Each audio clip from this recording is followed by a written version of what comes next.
तो दोस्तों नमस्कार, मैं त्रिनाथ और आप देख रहे हैं रेडियो इंडिया। जैसा कि आप सब लोग जानते हैं, महाराष्ट्र में एक ऐसा सियासी घमासान चल रहा है जिसको देखकर अब ये कयास लगाया जा रहा है कि शिवसेना जैसी हालात एक बार फिर से महाराष्ट्र में बनने वाली है। बात यह है कि एनसीपी के नेता अजीत पवार और शरद पवार के बीच खिंची हुई लकीर अब ये बता रही है कि उनमें कुछ न कुछ तनातनी होने वाली है। तनातनी क्या होगी, इसके लिए भी अहम बैठक बुलाई गई है। उस बैठक में एनसीपी के अजीत पवार गुट के नेता एकत्रित होंगे और दूसरी तरफ शरद पवार गुट के नेता एकत्रित होंगे।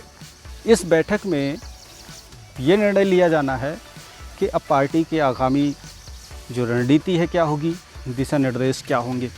लेकिन उससे पहले एनसीपी के जो प्रमुख रहे हैं शरद पवार, उनके बहुत करीबी नेता रहे हैं प्रफुल्ल पटेल, और उनसे जब मीडिया ने बातचीत की तो उन्होंने बहुत ही चौंकाने वाले बयान दिए हैं।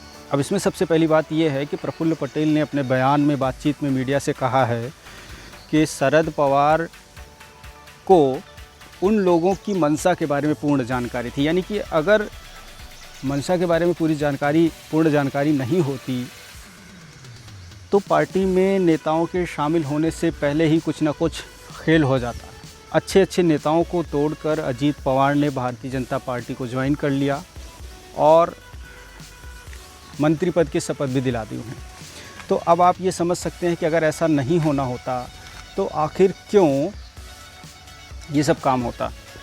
अजीत पवार की जो मंशा है, प्रफुल्ल पटेल की जो मंशा है, वो सब लोगों को पता थी, ऐसा उनका कहना है।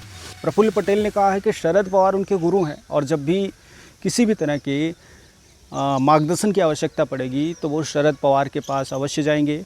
और इस बारे में, इस फैसले के बारे में उनको पहले से आभास था या उनको अंदेशा था, इस टाइप से वो बता रहे हैं कि उनको पहले से जानकारी थी, इसलिए ये कोई नई चीज़ नहीं बता रहे हैं वो।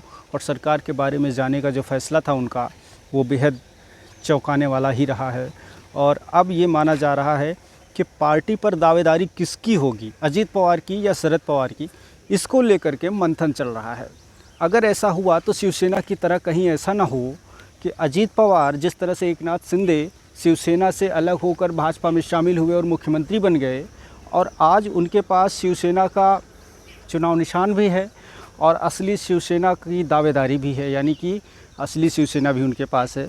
कहीं ऐसा ना हो कि अजीत पवार के पास असली एनसीपी आ जाए और एनसीपी का जो चुनाव निशान है वो आ जाए और शरद पवार उद्धव ठाकरे की तरह एक अलग थलग दिखाई देने लगे।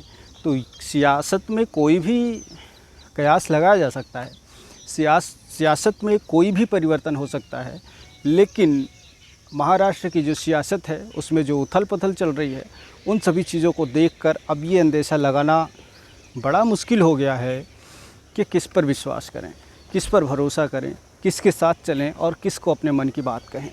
वीडियो कैसी लगी हमें ज़रूर बताना, और इसमें और क्या कुछ होने वाला है अगर आपको लगता है तो कमेंट करके अपनी राय देना, ताकि हम उसको आने वाली वीडियो में ऐड करें और कुछ नया मंथन करें। अगर आप हमें YouTube पे देख रहे हैं तो सब्सक्राइब करिए, और अगर Facebook पे देख रहे हैं तो लाइक करिए।